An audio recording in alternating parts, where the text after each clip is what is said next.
नमस्कार दोस्तों, स्वागत है आप सभी का यूपी टेट एग्ज़ाम 2025 की तैयारी सीरीज में। आज हम लेकर आए हैं पर्यावरण अध्ययन का एमसीक्यू प्रैक्टिस सेट नंबर 8, जिसमें शामिल है 2019 में पर्यावरण अध्ययन से पूछे गए सभी 30 प्रश्न। अगर आप यूपी टेट की तैयारी कर रहे हैं तो यह सेट आपके लिए बहुत ही महत्वपूर्ण है, तो वीडियो को अंत तक जरूर देखिएगा और वीडियो अगर अच्छा लगे तो उसको लाइक और चैनल को सब्सक्राइब कीजिएगा। चलिए शुरू करते हैं आज का सेट और देखते हैं कि आप कितने प्रश्न सही कर पाते हैं। ये रहा पहला प्रश्न। सन 1853 में भारत की पहली यात्री ट्रेन चली थी। ऑप्शन है बम्बई से ठाणे के बीच में, कोलकाता से अलीपुर के बीच में, कलकत्ता से दमदम या बम्बई से पुणे। तो ऑप्शन ए हमारा बिल्कुल सही है। ऑप्शन ए हमारा क्या है? बम्बई से ठाणे के बीच में। देखिए, भारत की पहली ट्रेन जो थी वो 16 अप्रैल, कब? 16 अप्रैल, आप इसको भी याद रखिएगा, 16 अप्रैल 1853 को बम्बई से ठाणे के बीच में चली थी और इसकी जो दूरी थी वो दूरी जो थी वो थी 34 किलोमीटर। 34 किलोमीटर। ठीक है। अगला क्वेश्चन हमारा, एशिया का सबसे बड़ा पशु मेला आयोजित होता है सोनपुर में, पुष्कर में, नासिक में या फिर हरिद्वार में। तो आप कहेंगे ऑप्शन ए हमारा बिल्कुल सही है, सोनपुर में। देखिए, एशिया का सबसे बड़ा पशु मेला सोनपुर में आयोजित होता है। सोनपुर मेला बिहार के सोनपुर में हर साल कार्तिक पूर्णिमा मतलब नवंबर या दिसंबर के महीने में होता है। यह विश्व में आयोजित किया जाने वाला अपनी तरह का एकमात्र मेला है। हाथी बाजार इस मेले का प्रमुख आकर्षण है। ये कहाँ पे होता है, कब होता है? कार्तिक माह में। ठीक है, कार्तिक माह में। ठीक है, और इसमें जो हाथी बाजार है वो बहुत ही आकर्षण का केंद्र होता है। ठीक है, और ये दुनिया का अपनी तरह का सबसे बड़ा मेला है। चलिए अगला क्वेश्चन है, राष्ट्रीय एकता परिषद की स्थापना कब की गई थी? 1961 में, 1971 में, 1981 में या फिर 1951 में। तो आप कहेंगे राष्ट्रीय एकता परिषद की स्थापना हुई थी 1961 में। ठीक है, देखिए इसकी स्थापना 1961 में अनेकता में एकता के सिद्धांत पर केंद्रीय सरकार द्वारा दिल्ली में हुई राष्ट्रीय सभा में लिए गए निर्णय के साथ हुआ। इसमें अध्यक्ष के रूप में प्रधानमंत्री, केंद्रीय गृह मंत्री, राज्यों के मुख्यमंत्री, राजनीतिक दलों के 7 सदस्य तथा प्रधानमंत्री द्वारा मनोनीत 7 अन्य सदस्य शामिल होते हैं। राष्ट्रीय एकता परिषद सांप्रदायिकता, जातिवाद और क्षेत्रवाद की समस्याओं को दूर करने के तरीकों की तलाश करता है। ठीक है, तो 1961 में इसकी स्थापना की गई थी राष्ट्रीय एकता परिषद की। अगला क्वेश्चन है, समता के अधिकार का उल्लेख संविधान के किन अनुच्छेदों में मिलता है? ऑप्शन है हमारा 14 से 18 में, 23 से 24 में, 25 से 28 में या फिर 19 से 22 में। चलिए हम देख लेते हैं, इसमें भी ऑप्शन हमारा सही हो जाएगा ए, 14 से 18 में। देखिए 14 से 18 में ये क्या हो गया? समता का, हमारा यहाँ पे समता का मिलता है। और जो ये 23 से 24 है, 23 से 24 में क्या हो जाता है? हमारा शोषण के विरुद्ध हथियार, शोषण के विरुद्ध। ठीक है, शोषण के विरुद्ध। और ये जो हमारा 19 से 22 है, ये क्या हो गया? 19 से 22 जो है हमारा ये है स्वतंत्रता का अधिकार। आप इसको तो याद रखिएगा सभी को, कौन किस में है। स्वतंत्रता का अधिकार हमारा 19 से 22 तक हो गया। और ये जो हमारा हो जाएगा 25 से 28 तक, ये हो जाएगा धार्मिक स्वतंत्रता का अधिकार। धार्मिक स्वतंत्रता का अधिकार, ये 25 से 28 हो गया हमारा धार्मिक स्वतंत्रता का अधिकार। ठीक है, चलिए। और 32 जो होता है हमारा वो क्या हो जाता है? संवैधानिक उपचारों का अधिकार। 29 और 30 हमारा क्या हो जाता है? सांस्कृतिक व शिक्षा का अधिकार। चलिए अगला क्वेश्चन हमारा, किस देश में लचीला संविधान लागू है? तो आप कहेंगे चीन, अमेरिका, यूनाइटेड किंगडम और भारत। तो इसमें जो है ऑप्शन हमारा सी सही हो जाएगा, यूनाइटेड किंगडम। यूनाइटेड किंगडम में लचीला संविधान लागू है। इसके जो संविधान की प्रकृति है वो लचीली है और उसे आसानी से संशोधित किया जा सकता है। ठीक है, चलिए अगले क्वेश्चन पर चलते हैं हम। निम्नलिखित में से किस प्रदेश में रेनडियर पाया जाता है? तो आप कहेंगे जो रेनडियर पाया जाता है वो दोस्तों पाया जाता है ऑप्शन डी, टुंड्रा प्रदेश में। ठीक है, कहाँ पाया जाता है? टुंड्रा प्रदेश में। और इसका काम क्या है? देखिए, रेनडियर जो होते हैं टुंड्रा प्रदेश के निवासियों के लिए परिवहन और माल ढुलाई के काम में आते हैं। ठंड से बचने के लिए यहाँ के निवासी जो होते हैं वो रेनडियर की खाल पहनते हैं और भोजन के रूप में रेनडियर के मांस और दूध का उपयोग करते हैं। एक तरीके से आप कह सकते हैं रेनडियर इनके लिए बहुत ही उपयोगी होता है। माल ढुलाई में उपयोग में लाते हैं, माल ढुलाई और परिवहन में। ठीक है, चलिए अगला क्वेश्चन है हमारा। अगला क्वेश्चन है, निम्नलिखित में से कौन सा एक शीतोष्ण घास प्रदेश नहीं है? शीतोष्ण घास प्रदेश नहीं है। ऑप्शन है हमारा कंपास, डाउन्स, प्रेरीज और पंपास। तो इसमें आप कहेंगे कंपास। कंपास जो है ये शीतोष्ण घास प्रदेश नहीं है। देखिए शीतोष्ण घास प्रदेश जो है, हमारे शीतोष्ण कटिबंधीय घास प्रदेश जो हैं वो कौन कौन से होते हैं, ये देखिए डाउन्स हो जाएगा, ये हमारा प्रेरीज है और ये हमारा पंपास है। इसके अलावा जैसे हो गया शीतोष्ण का, और क्या क्या हो जाएगा, देखिए स्टेपी हो जाएगा आपका, ये भी शीतोष्ण का हो जाएगा। इसके अलावा और क्या हो जाएगा, डाउन्स हो जाएगा, डाउन्स इसमें है, डाउन्स तो ऑप्शन में लिखा, वेल्ड, वेल्ड भी हो जाएगा, ये भी शीतोष्ण है, ठीक है। और पंपास है, ये देखिए प्रेरी है और डाउन्स है। और ये जो कंपास है, ये कंपास किसका है, तो आप कहेंगे कंपास जो है ये उष्ण, किसका है, उष्ण कटिबंध का है, उष्ण कटिबंध का है, ठीक है। और उष्ण कटिबंध के और जो हैं, जैसे आपका हो गया सवाना, सवाना घास के मैदान, ठीक है। इसके अलावा और क्या हो जाएगा आपका, सवाना के अलावा क्या हो जाएगा, कंपास है ही, कंपास के अलावा लानोस, ये जो हो जाएंगे ये आपके उष्ण कटिबंधीय घास के मैदान है। तो देखिए शीतोष्ण का स्टेपी हो गया, वेल्ड हो गया, डाउन्स हो गया, प्रेरीज हो गया, पंपास हो गया, और उष्ण का हो गया कंपास हो गया, सवाना हो गया और लानोस हो गया। चलिए अगले क्वेश्चन पर चलते हैं। जनसंख्या के आकार के अनुसार बृहत्तम महाद्वीप कौन सा है, तो आप कहेंगे एशिया महाद्वीप जो है वो जनसंख्या के हिसाब से सबसे बड़ा महाद्वीप है, ठीक है। चलिए अगले क्वेश्चन पे हम चलते हैं। अगला क्वेश्चन हमारा, भारत में थारू जनजाति कहाँ निवास करती है, उत्तर प्रदेश के तराई क्षेत्र में, उत्तराखंड में, झारखंड में, या फिर थार के मरुस्थल में। देखिए इसमें जो है ऑप्शन ए भी सही है और ऑप्शन बी भी सही है। थारू उत्तर प्रदेश के तराई क्षेत्र में निवास करने वाली जनजाति है जो पश्चिमी नैनीताल मतलब उत्तराखंड से लेकर पूर्व में देवरिया जनपद तक पाई जाती है। ये हिंदू धर्म मानते हैं तथा हिंदुओं के सभी त्यौहार मानते हैं, और इनके लिए जो प्रमुख चीज़ है थारू जनजाति के लिए क्या है, अभी देखिए दिवाली का त्यौहार आ रहा है, तो इनके लिए दीपावली त्यौहार को, ये जो होते हैं साथियों, दीपावली को क्या करते हैं, शोक के रूप में मनाते हैं, दीपावली को शोक के रूप में मनाते हैं, ठीक है। और क्या है इसमें जो, जब ये क्वेश्चन 2019 में आया था, आयोग ने इसका उत्तर ए और बी दोनों माना था, तो दोनों ऑप्शन हमारे सही हैं, ठीक है। इनके लिए यही है, ये दीपावली शोक के रूप में मनाते हैं। चलिए अगला क्वेश्चन है, भिलाई इस्पात संयंत्र कहाँ स्थित है, झारखंड में, छत्तीसगढ़ में, या फिर उड़ीसा में, या फिर मध्य प्रदेश में। तो आप कहेंगे ये जो है छत्तीसगढ़ में स्थित है। देखिए भिलाई इस्पात संयंत्र भारत के छत्तीसगढ़ में भिलाई में स्थित इस्पात का कारखाना है, या भारत का पहला इस्पात उत्पादक संयंत्र है। भिलाई क्या है, पहला, फर्स्ट इस्पात उत्पादक संयंत्र, उत्पादक संयंत्र है ये भारत का, इसको भी आप ध्यान रखिएगा, ठीक है। इस संयंत्र की स्थापना जो हुई थी, आप इसको तो लिख लीजिएगा, ये पूछा गया है, स्थापना का समय नहीं, किसके सहयोग से इसकी जो स्थापना है वो आप कहेंगे सोवियत संघ जो उस समय रूस था, सोवियत संघ रूस की सहायता से आपका हुआ है कब, 1955 में, ठीक है, ये याद रखिएगा, इम्पॉर्टेंट है। जो भिलाई इस्पात संयंत्र है इसकी स्थापना सोवियत संघ रूस की सहायता से 1955 में की गई थी। अगला क्वेश्चन हमारा, भारत में महिलाओं के लिए आरक्षण की व्यवस्था कहाँ है, तो आप कहेंगे इसको तो सभी लोग जानते हैं, पंचायती राज संस्थाओं में। पंचायती राज संस्थाओं में जो है महिलाओं के लिए आरक्षण की बात की गई है, ठीक है।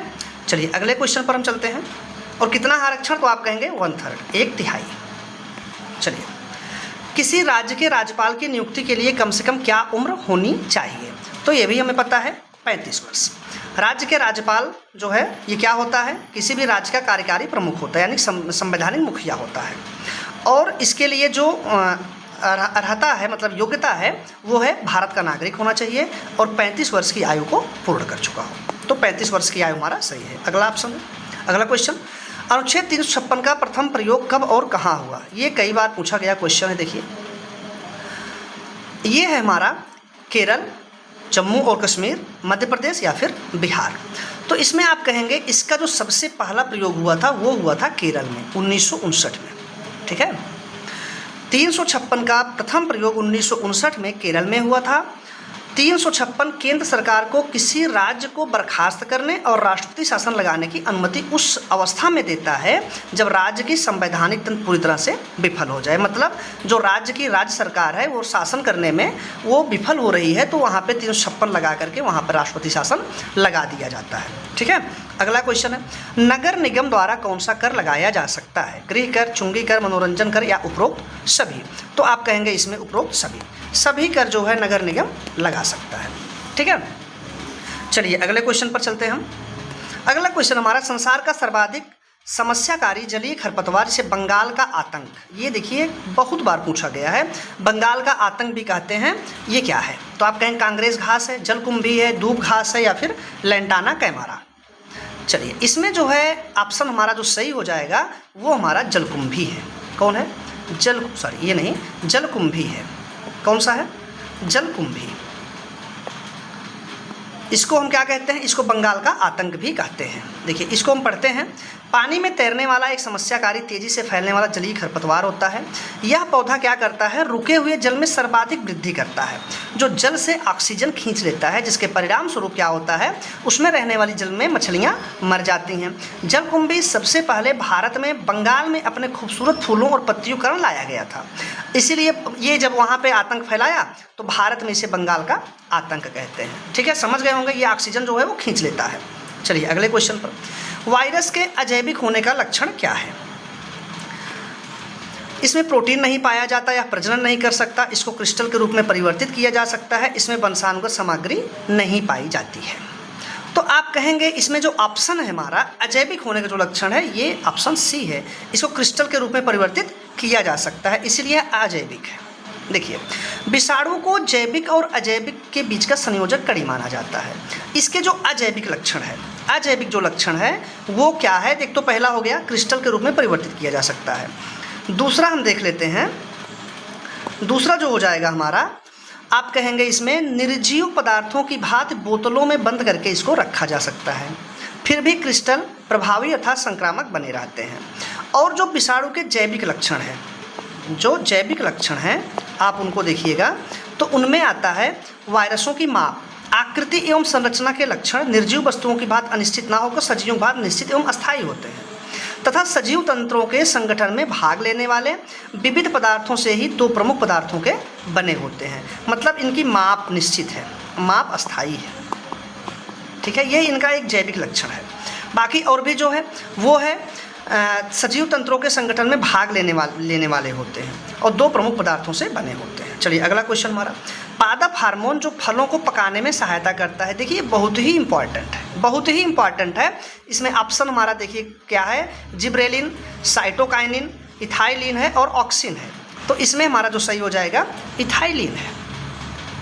इथाइलिन गैसीय अवस्था में पाया जाने वाला पादप हार्मोन है। इस हार्मोन का निर्माण पौधे के प्रत्येक भाग में होता है। यह हार्मोन कच्चे फलों को पकाने में सहायता करता है। आप इसको याद रखिएगा, इथाइलिन गैसीय अवस्था में होता है, इसको भी ध्यान दीजिएगा, ये गैसीय अवस्था में होता है। ठीक है, गैसीय अवस्था में पाया दिया। एक चीज़ और है कि यह जो पादप होते हैं, हमारे पेड़ होते हैं, उनके हर एक भाग, फूल, पत्ती, जड़, तना सब में पाया जाता है और ये कच्चे फलों को क्या करता है? पकाने में हेल्प करता है, इथाइलिन। ठीक है, अगला क्वेश्चन, स्वतंत्र रूप से भूमि में रहने वाला अवायवीय जीवाणु जिसमें नाइट्रोजन स्थिरीकरण की क्षमता होती है वो क्या कहलाता है? तो ऑप्शन राइजोबियम है, क्लॉस्ट्रीडियम है, विब्रियो है, एजोटोबैक्टर है। तो आप इसमें कहेंगे, इसको तो बहुत बार आप पढ़े होंगे। इसमें जो हो जाएगा हमारा, देखिए इसमें ये हो जाएगा हमारा क्लॉस्ट्रीडियम। देखिए स्वतंत्र रूप से भूमि में रहने वाला अवायवीय जीवाणु, तो जो क्लॉस्ट्रीडियम है ये ग्राम पॉजिटिव रॉड के आकार का जो है बैक्टीरिया है। यह स्वतंत्र रूप से भूमि में रहने वाला अवायवीय जीवाणु है जिसमें नाइट्रोजन स्थिरीकरण की क्षमता होती है। ये जीवाणु नाइट्रोजन, वायुमंडलीय नाइट्रोजन को नाइट्रोजन यौगिक जैसे नाइट्रेट में बदल देते हैं, जिसे पौधे आसानी से ग्रहण कर लेते हैं। समझ गए? तो आप यहाँ पर कंफ्यूज बहुत जल्दी होंगे कि राइजोबियम को टिक मार देंगे, लेकिन होता क्या है, राइजोबियम क्या होता है? राइजोबियम सहजीवी के रूप में लेग्यूमिनोसी कुल के पौधों जैसे मटर की जड़ों के गांठों में पाए जाते हैं। इन जीवाणुओं में भी वायुमंडल की स्वतंत्र नाइट्रोजन को नाइट्रोजन यौगिकों में बदलने की सामर्थ्य होती है इनमें भी, लेकिन ये जो होते हैं स्वतंत्र रूप से अवायवीय जीवाणु हैं जो पाए जाते हैं। यहाँ कन्फ्यूजन आप मत होइएगा, ठीक है। चलिए अगले क्वेश्चन पर चलते हैं। किस प्रकार का डीएनए कोशिका में समान रूप से पाया जाता है? तो इसमें आप कहेंगे कि सी डीएनए है, बी डीएनए है, जेड डीएनए है, ए डीएनए है। इसमें हमारा सही हो जाएगा बी डीएनए। देखिए वाटसन और क्रिक ने डीएनए अणु की संरचना का प्रतिरूप प्रस्तुत किया, तो आप कहेंगे इसके जो प्रतिरूप है वो कौन कौन जो लोग थे दिए थे? वाटसन और क्रिक ये थे, ठीक है। उसे अब बी डीएनए कहते हैं, मतलब बी डीएनए सभी कोशिकाओं में समान रूप से पाया जाता है। अगला क्वेश्चन है, निम्न में से कौन अचल जीव का उदाहरण, मतलब जो चलता नहीं है? लीच है, काइटन है, इक्नस है, यूप्लेक्टेला है। तो आप कहेंगे जो हमारा यूप्लेक्टेला है, यूप्लेक्टेला ये क्या है? ये पेरीफेरा संघ का जंतु है। किसका? इसको इसलिए हम लोग लिखते हैं क्योंकि जो हमारा यूपीटेट है ना वो रिपीट करता है क्वेश्चन को। हो सकता है अगली बार ये पूछ ले कि यूप्लेक्टेला जो है किस संघ का जंतु है, तो आप कहेंगे पोरीफेरा जो है इसका जंतु है हमारा, ये अचल जीव है। कैसा है? अचल जीव है, जो आपके क्वेश्चन में पूछा गया है, जो चलने में सक्षम नहीं होते तथा किसी दृढ़ आधार से चिपके रहते हैं। इसे वीनस के फूलों की टोकरी कहते हैं, ये इंपॉर्टेंट है। वीनस के फूलों की टोकरी, इसी को कहा जाता है, टोकरी कहते हैं, ठीक है। चलिए अगले क्वेश्चन पर चलते हैं। निम्न में से कौन अचल जीव का, सॉरी ये रिपीट हो गया क्वेश्चन। प्रोटीन अणुओं की इकाई है, प्रोटीन अणुओं की इकाई है वसा अम्ल, अमीनो अम्ल, विटामिन या ग्लूकोज। तो आप कहेंगे अमीनो एसिड का, अमीनो एसिड का जो होता है ये इकाई होता है, ठीक है। अगला क्वेश्चन है हमारा, निम्न में से कौन सा अंगक पादप कोशिका में अनुपस्थित होता है? मतलब पादप जो कोशिकाएं होती हैं उनमें कौन सा ये जो अंगक है वो अनुपस्थित होता नहीं पाया जाता है? तो आप कहेंगे लवक है, रिक्तिकाएँ हैं, तारककाय है, सेलुलोज कोशिका भित्ति है। तो इसमें जो हमारा हो जाएगा ऑप्शन ये हो जाएगा तारककाय। तारककाय जो होता है वो पादप कोशिका में नहीं पाया जाता है। यह जंतु कोशिका में केंद्रक के समीप कोशिका द्रव्य में पाया जाता है। तारककाय के दो प्रमुख भाग होते हैं, एक को सेंट्रियोल, दूसरे को सेंट्रोस्फेयर कहते हैं, ठीक है। तो ये जो है हमारा तारककाय जो है पादप कोशिका में नहीं पाया जाता, बाकी ये सभी जो हैं वो पादप कोशिका में पाई जाती हैं। अगला क्वेश्चन है, मनुष्य के शरीर की सबसे बड़ी ग्रंथि कौन सी है? तो इसको तो हम कई बार पढ़े हैं, छोटे से मतलब जो है जब से पढ़ रहे हैं, यकृत यानी कि लीवर। लीवर जो है मनुष्य के शरीर की सबसे बड़ी ग्रंथि है। यकृत कोशिकाओं में क्या होता है? पित्त रस का स्राव होता है, पित्त रस का स्राव, पित्त रस का स्राव होता है जो यकृत नलिका से होते हुए पतली पेशी थैली पित्ताशय में सांद्रित एवं जमा हो जाती है। और इसका काम क्या है? और इसका एक काम जो प्रमुख है आप कहेंगे विटामिन ए का संश्लेषण करता है, इंपॉर्टेंट है। विटामिन ए का संश्लेषण करता है, ठीक है। तो इसको भी आप ध्यान दीजिएगा, विटामिन ए का संश्लेषण करता है, पित्त रस का। यहाँ पे कंफ्यूज नहीं हो जाएगा, पित्ताशय में पित्त रस नहीं बनता है, पित्ताशय केवल वो यकृत से जब बन जाता है तो वो पित्ताशय में जाकर के जमा होता है, समझ गए। चलिए अगला क्वेश्चन है, उत्तर प्रदेश जो राज्य है इसका राजकीय पक्षी कौन है? तो ये भी क्वेश्चन कई बार पूछा गया है। तो आप कहेंगे सॉरी ये मोर है, गुस्सा मत होइए, ये मोर है, पिकॉक। तो आप देखिए मोर जो है ये क्या है? ये भारत का है राष्ट्रीय पक्षी, भारत का राष्ट्रीय पक्षी है, ठीक है। और जो उत्तर प्रदेश का है तो आप कहेंगे ऑप्शन डी हमारा जो है वो सही हो जाएगा, सारस क्रेन। जो सारस है वो हमारा जो है उत्तर प्रदेश का राजकीय पक्षी है। देखिए हम सबको एक बार देख लेते हैं उत्तर प्रदेश में कौन कौन क्या क्या है। तो देखिएगा जो राजकीय पशु है उत्तर प्रदेश का पशु वो कौन है? तो आप कहेंगे बारहसिंगा है, बारहसिंगा है राजकीय पशु। इसके बाद हमारा पक्षी तो हो ही गया। वृक्ष कौन सा हो जाएगा? राजकीय वृक्ष उत्तर प्रदेश का क्या है? तो आप कहेंगे राजकीय वृक्ष जो है वो अशोक है, अशोक है। और पुष्प जब आप कहेंगे पुष्प की बात होगी, राजकीय पुष्प क्या है? तो आप कहेंगे पलाश, ठीक है। और जो गौरैया है ये क्या है? ये दिल्ली का राजकीय पक्षी है गौरैया, ठीक है। और मोर हम देख ही रहे हैं। चलिए अगले क्वेश्चन पर चलते हैं। पूर्वा किस अधिवास में शामिल है? पूर्वा ग्रामीण, रेखीय, नगरीय, अपखंडित, मतलब कहाँ ये पूर्वा कहाँ कहा जाता है? तो आप बताइए, इसको तो सभी लोग जानते हैं, गांव में पूर्वा होता है। पूर्वा ग्रामीण अधिवास में शामिल है, ठीक है। ये गांव में होता ना कि वो पूर्वा, ये पूर्वा ऐसे बोलते हैं लोग, तो पूर्वा जो है वो ग्रामीण अधिवास का उदाहरण है, ग्रामीण अधिवास में शामिल होता है। अगला क्वेश्चन, कौन सा ज्वालामुखी पर्वत है? यूराल पर्वत, अपलेशियन पर्वत, किलिमंजारो, अरावली। देखिए इससे क्वेश्चन कई बार आया है, कई बार पूछा गया है, तो आप ऑप्शन भी यही सही है कि जो हमारा किलिमंजारो जो है, ये जो है हमारा वो ज्वालामुखी पर्वत है। और ये कैसा है?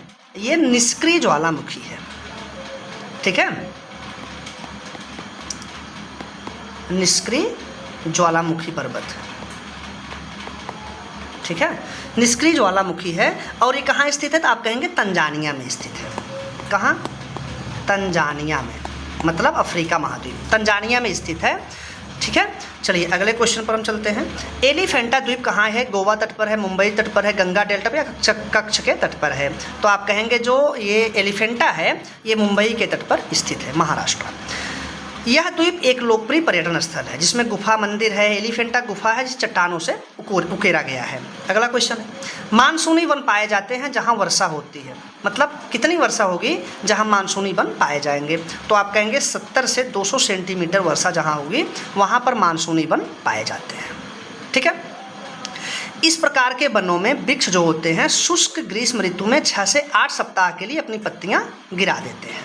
इन वनों में पाए जाने वाले जो वृक्ष हैं उनके हम कुछ नाम अगर लिखना चाहें तो लिख लेंगे, जैसे साल हो गया, क्या हो गया? साल हो गया, सागौन हो गया, सागौन हो गया, चंदन हो गया, पीपल हो गया, ठीक है, अर्जुन हो गया, सहतूत हो गया, आबनूस हो गया, शीशम हो गया। तो ये सभी क्या हैं? ये सभी मानसूनी वन के उदाहरण हैं और भारत में सबसे बड़े क्षेत्र में ये वन फैले हुए हैं, ठीक है, सबसे बड़े क्षेत्र में भारत पर। ओके, अगला क्वेश्चन है, कार्बी एंगलांग पठार का विस्तार है हिमालय का, तिब्बत का, शान पठार का, या प्रायद्वीपीय पठार का? तो आप कहेंगे ऑप्शन डी हमारा बिल्कुल सही है, प्रायद्वीपीय पठार का। कार्बी एंगलांग जो पठार है भारत के उत्तर पूर्वी राज्य में प्रायद्वीपीय पठार का विस्तार है। यह क्षेत्र जून से सितंबर के दौरान दक्षिण पश्चिम ग्रीष्म मानसून से अधिकतम वर्षा प्राप्त करता है। पठार की जो ऊंचाई है तो आप कहेंगे वो जो है 300 से 400 मीटर ऊंचाई है इसकी, ठीक है। चलिए